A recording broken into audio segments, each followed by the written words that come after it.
ቃልስና ቃልሲ ፖለቲካ እዩ ንሪኦ ዘለና ዝ ፖለቲካ ናብ ካልእ ናህሪ ቃልስና ኩሉ ሙሉ ጸሊዎ ዘሎ ዝ ኩነታት ማእከላይ ምብራቅ ዝጀመረ እዩ ይረአየና እዩ ፖለቲካ ዳይናሚክስ እዩ እንዳተቀያየረ ካልእ ሓይሊ እንዳተሓወሶ ካልእ ተሪኦታት እንዳተረአየ ይኸይድ ኣሎ ምናልባት ዚ ቀንዲ ትኩረት ኣስሒቡ ዘሎ እዚ ናይ ማእከላይ ምብራቅ ኩናት ኣብ መንጎ ኢራን ዩኤስኤ እስራኤል ዝነበረ እዩ ከም ዝሎም ማዓንቲ ወይ ትማል ሰማዕኩም ሰራዊት ኣሜሪካ ሓድሽ መጥቃዕቲ ኣብ ደቡባዊ ኢራን ፈጺሙ ኣሎ እዚ ከዓ ጀላቡ ናይ ኢራን ነተክቲ ክቀብራ ወይ ብትባሕሪ ክጥሕላ ርኤ ብምባል ነተን ናይ መራኸብ ናይ ኣሜሪካ ስጋኣት ስለ ዝኾነ ብዝብል መጥቃዕቲ ጀሚራ ኣላ እዚ መጥቃዕቲ እዚ ምስቲ ኣብ ቀጠር ዝካየድ ዘሎ ስምምዕ ጎኒ ጎኒ ይኸይድ ኣሎ ኣብቲ ስምምዕ ከምቲ ንፈልጦ እንታይ ኢራን ዝህብቶመቶ ኡራኒየም ወይ ከተረክቦ ኣለዋ ወይ ከዓ ኣብ ቅድሚ ተዓዘብቲ ግሩፕ ወይ ሽማግለ ክዓኑ ኣለዎ ዝብል እያ ኣሜሪካ ተቕርብ ዘላ ዛጊት ክሳብ ሕጂ ዋላ ጽቡቕ ተስፋታት ወይ ተስፋታት ዘለዎ ስምምዕ ይካየድ ይሃሉ ክሳብ ሕጂ ግን ዝተፈራረሙ ወይ ዝተበጽሐ ስምምዕ የለን ማለት እዩ እዚ ክሳብ ሕጂ ኣብ ሓደ መደምደምታ ኣይወደቑን ኣለዉ ግን እቲ ሃዋህው ናይቲ ስምምዕ ግን ተስፋ ኣለዎ እዩ ዝብል ኢራን ሙሉእ ብሙሉእ ዲያ ከተረክቦት ኡራኒየም ናታ ፕላስ ከመይ እዩ ውፅኢት ናይቲ ስምምዕ ክሕብረና እዩ ማለት እዩ በታ ሓደ ቻይናን ሩስያን ከዓ ብዛዕባ እቲ ኡራኒየም ባዕለን ክሕዝኦ ከም ውክልና ኮይነን ባዕለን ይብላ ኣለዋ እዚ ኸ ኣሜሪካ ተፍቅዶ ንዝብል ሕቶ ምናልባት እንታይ ክፈጥር እዩ ምክንያቱ ቻይና ሩስያ ብራዚል ሳውዝ ኣፍሪካ ኢራን ናይ ሓባር ብሪክስ ዝብል ውድብ ኣለወን ወይ ሓደ ጥርናፈ ኣለወን እዚ ከዓ አንጻርቲ ናይ ዕብለላ ናይ ኣሜሪካን ዶላርን ዝቃለስ ሓይሊ እዩ ማለት እዩ በታ ሓደ እስራኤል እውን ነቲ ኩናት ክቅፅል ትደፋፍእ ከም ዘላ ዓቕማ ዘፍቅዶን ኣሜሪካ ፑሽ ትገብራ ከም ዘላ ግን ምናልባት ሓይላ ኣብ ሂዝቡላህ ናይ ሊባኖስ እያ ተጥፍእ ዘላ ከቢድ መጥቃዕቲ ተካይደሉ ኣላ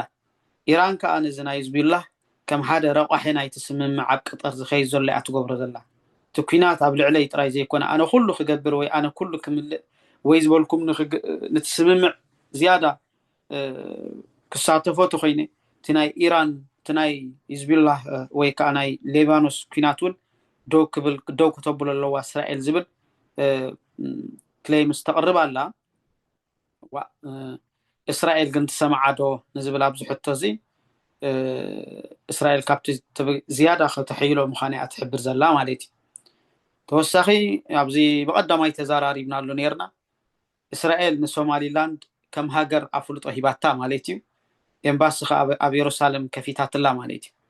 ስለዚ እዚ ሓደ ቀዳመይቲ ተበግሶ ዝወሰደት ሃገር ኮይና ኣላ ናበይ ገፂ ክኸይድ በዓል ኢማራት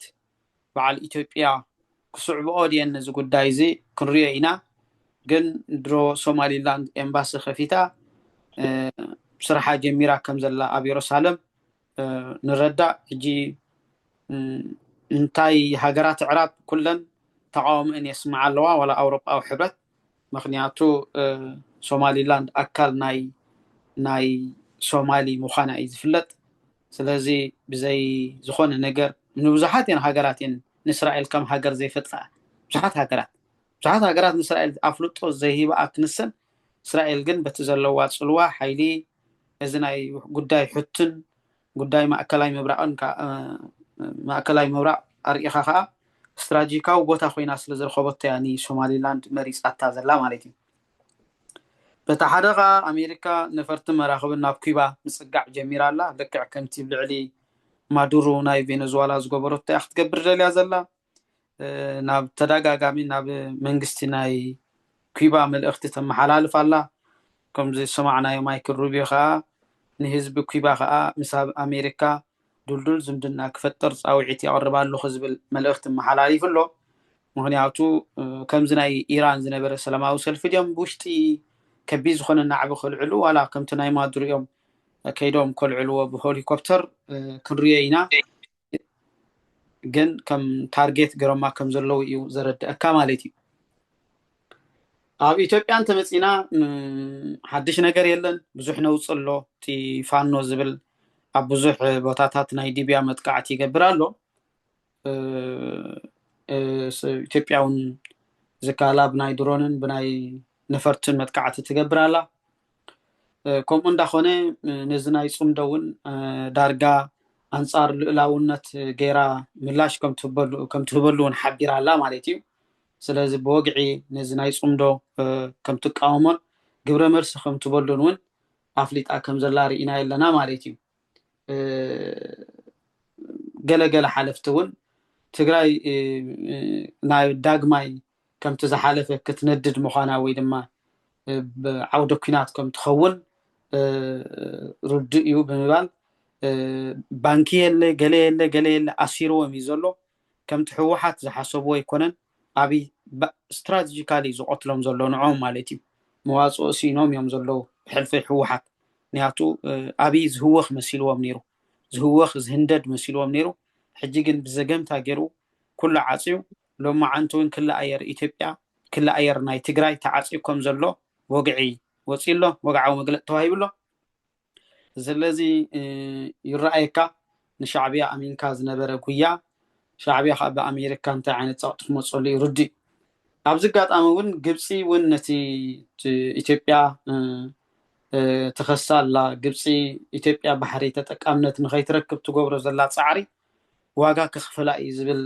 ሓበሬታ ወይ መልእኽቲ እውን ኣውፅኣ ኣላ ስለዚ ዝኩሉ ትገብሮ ዘላ ምስ ኤርትራ ምስ ጅቡቲ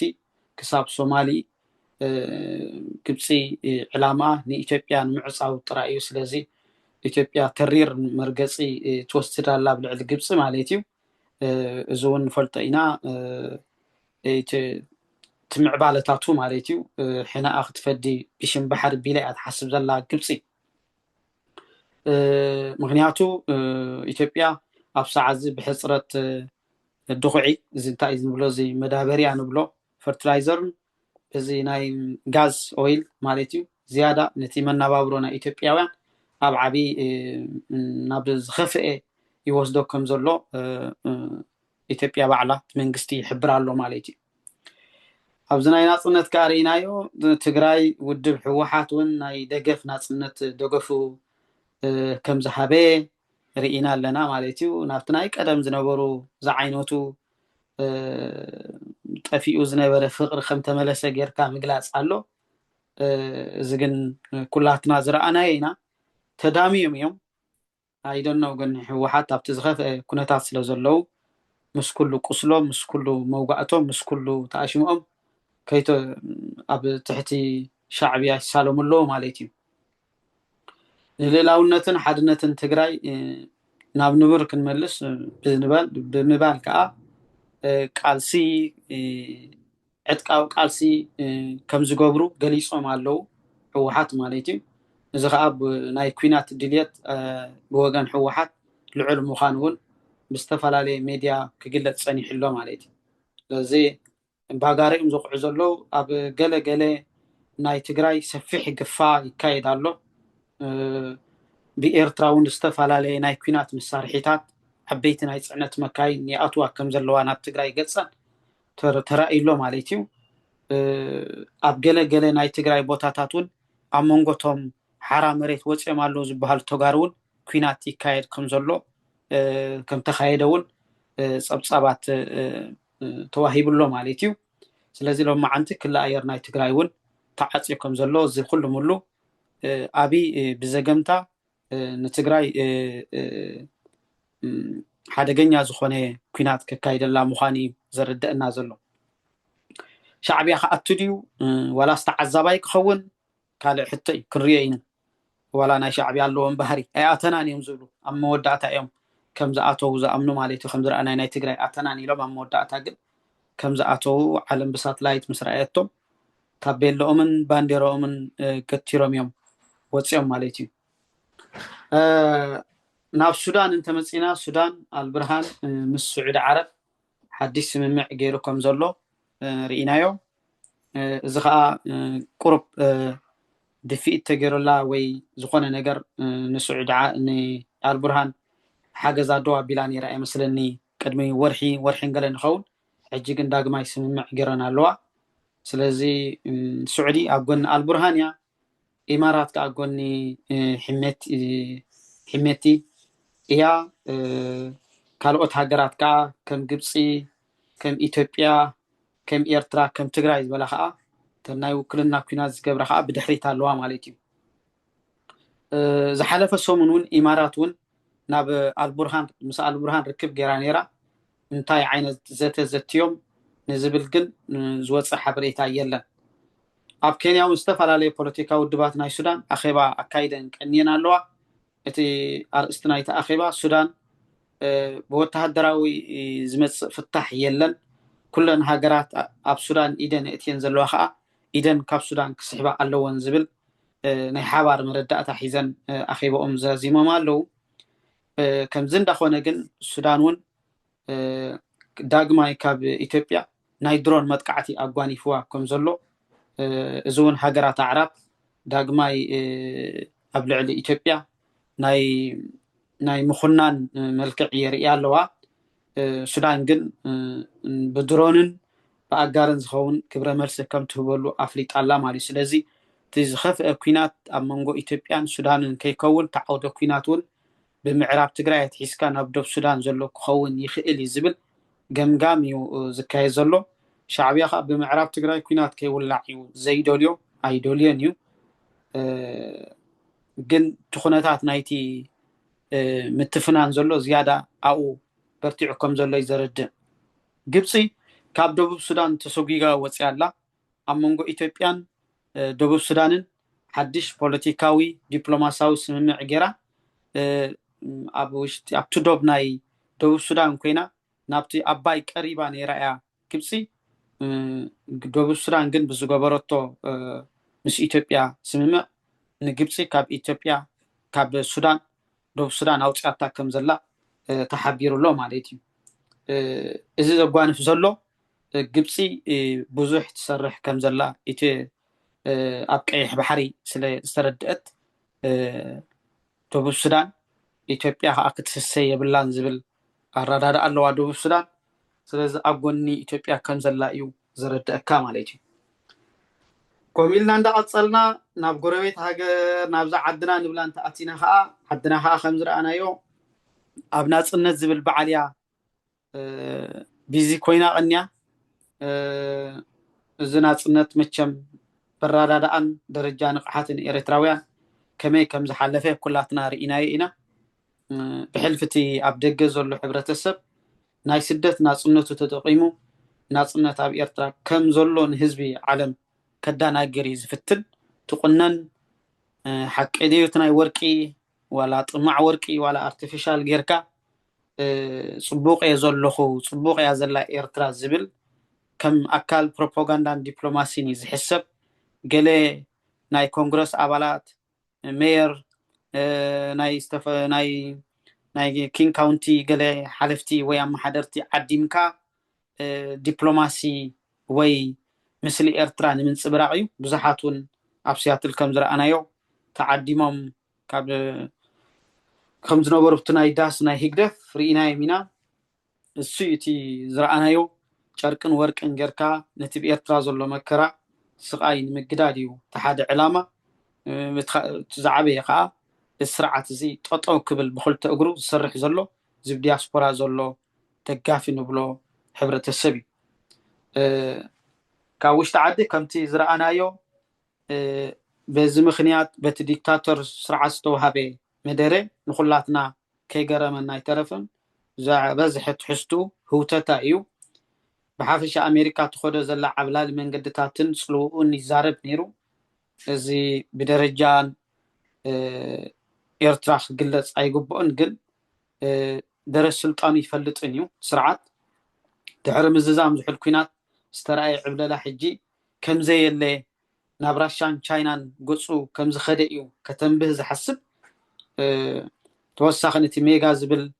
ميك أمريكا جريت إجن زبل وتخدو زلا حدقنيا بوليتيكاوي بوليسيتات مخانو جيجا من قدين أب جيجا وسانز وسد مخانون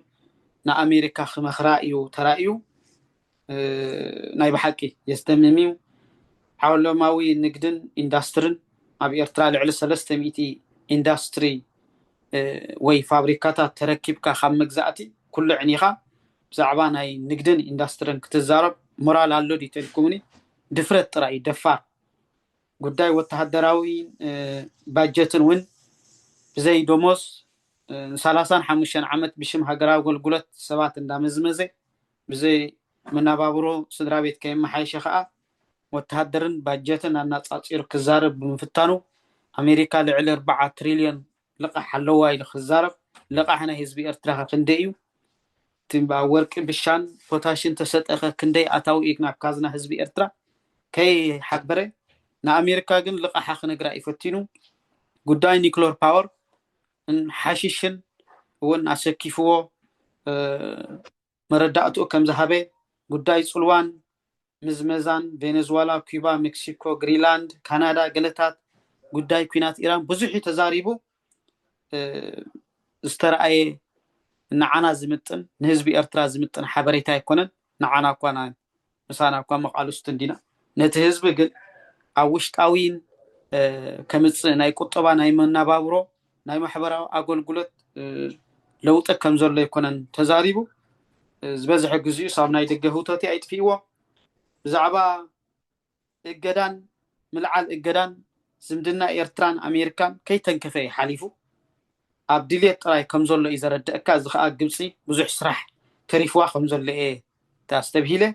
جانا تنوبلو بروباغندا بر يتسممعت مس أمريكا زول خنتا مودأتا كم زي تجبروا لي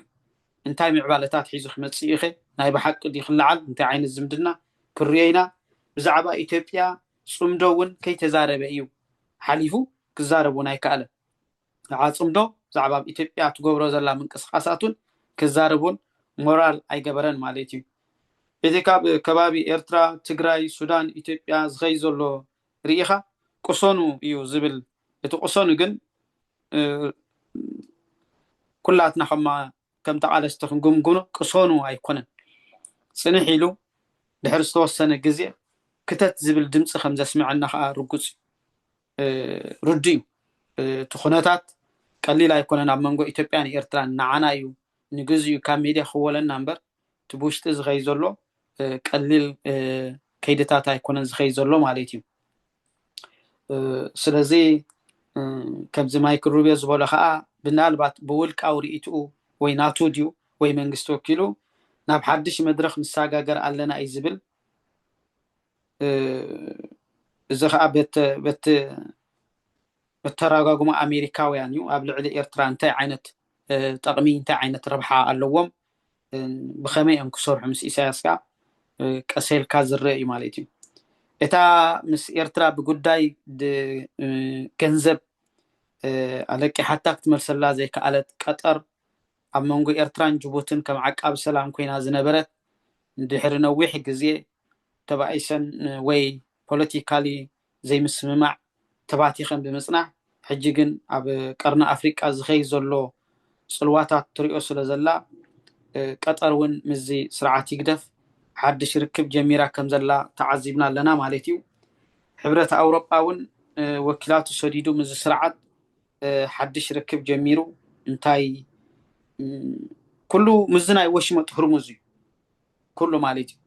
جبصون حيل بحرنا أبقى ماجم إيرترا سريدا كم زلا سمعنا لنا انتا إتي حيل بحري انتا أخبر نزبل قاليو ناي لممت وي ناي حبار لممت كايدو يوم يزبهل سلامنتاي جن جبسي قبل علي إزي سرعة سولو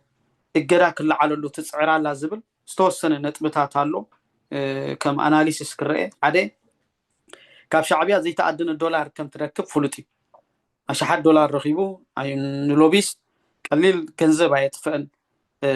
أب أمريكا ماج مس أمريكا قدايو مس أمريكا زلو قداي كفتح ماليتي سلازي كم منقون ياكوينا ولا تقيح بحريز لا على تاراني مصوات ونايت أتاي حلوة قل بتحدي كاب هيجدف بزح دولار كم تركب رديو كلاي حلافيتنا يصدق ايه بحري حلافنت وسيدا ኢትዮጵያ ናብ ቀይሕ ባሕሪ ገጻ ንኸይትወፅእ ሓላፍነት ክወሃባ እያ ዝያዳ ትሰርሕ ዘላ እቲ ሳልሳይ ከምቲ ንፈልጦ ኣብ 2018 ኣብይ እውን ንኢሳያስ እገዳ ኣልዒሉሉ ነይሩ ተዛሪቡ ክለዓለሉ ኣለዎ ኢሉ ኣልዒሉሉ ነይሩ እንታይ ግን ገይሩ ሽዑ ንህዝቢ ሰራዊት ኤርትራ ኣብ ኩናት ኣትዩ ጠጢቕዎ ዓጊዞ ግብፂ እውን ኣብ ዝተሓስቦ ዘላ ኩናት ናይ ፕሮክሲ ዋር እንተ ምስ ሱዳን ኣብ ጎኒ ሱዳን ኮይና ንኢሳያስ ነዚ እገዳ ኣልዒሉሉ ኢላ እንተ ሓሲባ ክትእዝዞ ምዃና እዚ መንእሰይ ኤርትራ ከምቲ ኣብ ትግራይ ዝጠፍኦ ኣብ ሱዳን ክጠፍእ ምዃኑ ርዱእ እዩ ማለት እዩ ድሕሪ እገዳ ግብፂ እንታይ ከም ትእዝዞ ከዓ ፍሉጥ እንተ ደኣ ተላዒሉ ልክዕ ከምቲ ኣብይ ዝገበራ ማለት እዩ ኣብ መወዳእታት ኩነታት ክንርድኦ ኢልካ ኣገልጋሊ ናይዘን ሃገራት ዕራብ ኮንካ ናይ በዓል ስዑድን ግብፅን ረብሐን ምሕላው ንሱን በዓል ግብፂ ዝሰርሓ ዘለዋ ኣብዚ ቀይሕ ባሕሪ 10 ቢልዮን ዶላር ኣብ ዓመት እያ ካብ ሱስ ካናል መትረብ ስወጥ ትረክብ ስለዚ በዚ እንዳበልና ከምዚ ዝኸይ ዘሎ ምናልባት በፂሕኩም ትኾኑ ሓፈሻዊ ግን ኣብ ዝሓለፈ ሰሞን ዝተዓዘብኮ ትዕዝብታት እዩ ቴንክ ዩ